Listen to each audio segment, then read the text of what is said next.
السلام علیکم کتونکو. امید لرم چې روغ جوړ به وئ. په ننني ویډیو کې به زه تاسو ته د هغه ټولو احتیاطونو په باره کې په تفصیل سره بیانوم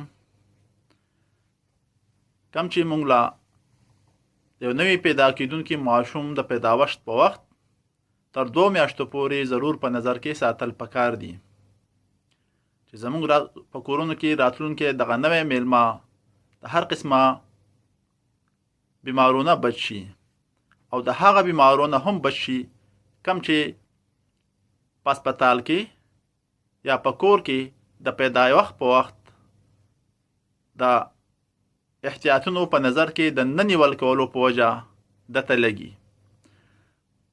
په پروګرام کې د مخکې تلو نه وړاندې تاسو په خدمت کې دا ریکوست دی که تاسو زما دا پروګرام زما دا چینل نوی سبسکرایب کړئ نو لازم د سبسکرایب بټن باندې کلیک وکړئ، لایک هم کړئ او د خپلو ملګرو سره یې شیر هم کړئ چې په داسې زما دا ویډیو نورو ستاسو ملګرو ته هم ورسي.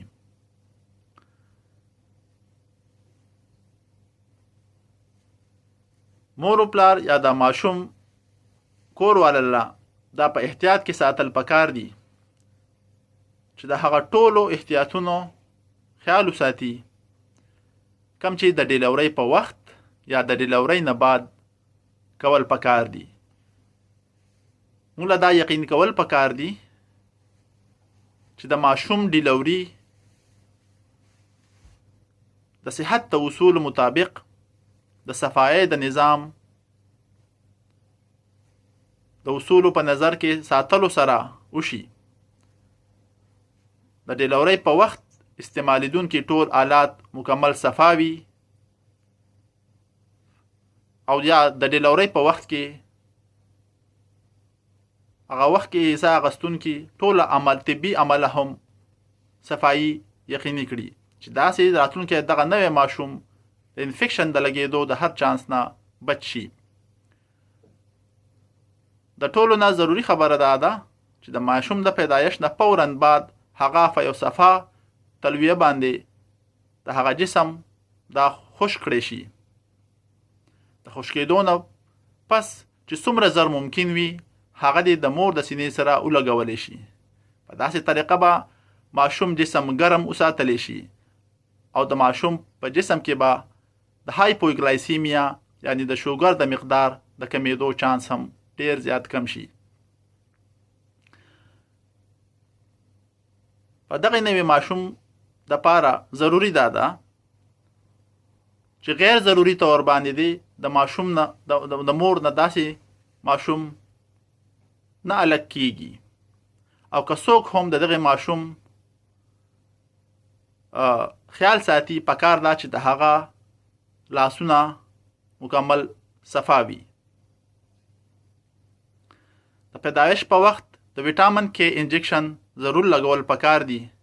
د دې نه علاوه پسترګه کوئی کم از کم انټیسپټیک ډراپ یا آینمنٹ ضرور لګول پکار دي چې په هغه کې جنټامایسین، توبرامایسین یا ټیټراسایکلین آی ډراپس یا آینمنٹ شامل دي. د هغې لګول ضرور پکار دي. د ماشوم امبیلیکل کارډ یا چې موږ ورته نوم هم وایو پکار دا چې دا یقیني کړی شي چې هغه مکمل خشک، ډرای او صفاوي چې په داسې طریقه په هغه کې د انفیکشن لګېدو چانس کم شي.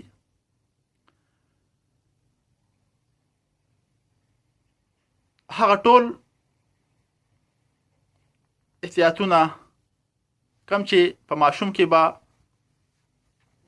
بې احتیاطۍ په وجه د انفیکشن لګېدو چانس بړاوهي، که چېرې ستاسو په ماشوم کې په دې علامتونو کې یو هم وموندلی شي نو پکار ده چې په اولني فرصت کې مونږ هغه یو طبي ماهر یا د چلډرن سپیشلیست سره رابطه وکړو.